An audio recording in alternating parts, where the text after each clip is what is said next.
என் உயிரிலும் மேலான ஆத்ம பந்துக்களுக்கு எம்பெருமானை பிரார்த்தித்து விஷ்ணு சகஸ்ர நாமாவளியின் அர்த்தங்களை பார்ப்போம். யுகாதிகிருத் பிரளயத்தின் போது உலகத்தை தன் வயிற்றில் வைத்து காத்து பின் யுகங்களுக்கு தொடக்கமான சிருஷ்டியை செய்பவர். யுகாவந்த 4 யுகங்களையும் தன் தர்மங்களோடு திரும்ப திரும்ப வரச் செய்பவர். நைக்கமாகிய சிறு குழந்தையாக உலகை விழுங்குவது, ஆளிலையில் துயில்வது முதலான பல வியப்புகளை உடையவர். மகாசன உலகையே விழுங்கும் பெரும் தீனி உள்ளவர். அத்ருஷ்ய மார்க்கண்டேயர் முதலான ரிஷிகளின் நினைவுக்கும் எட்டாதவர்.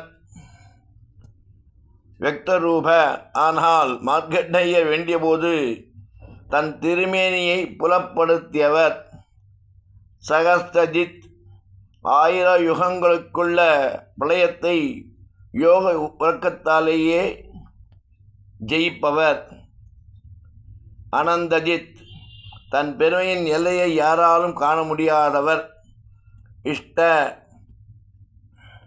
இஷ்ட அவிசிஷ்ட தன் வயிற்றில் இருக்கும் அனைவராலும் தாய்போல் விருப்பப்படுபவர்.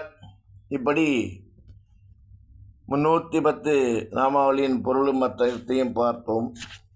மேலும் தொடர்ந்து பார்த்து பயனடைந்து நலமும் வளமும் பெற்று வாழ்வாங்கு வாழ எம்பெருமானை பிரார்த்தித்து ராமானுஜன் திவ்ய திருவடிகளே சரணம்.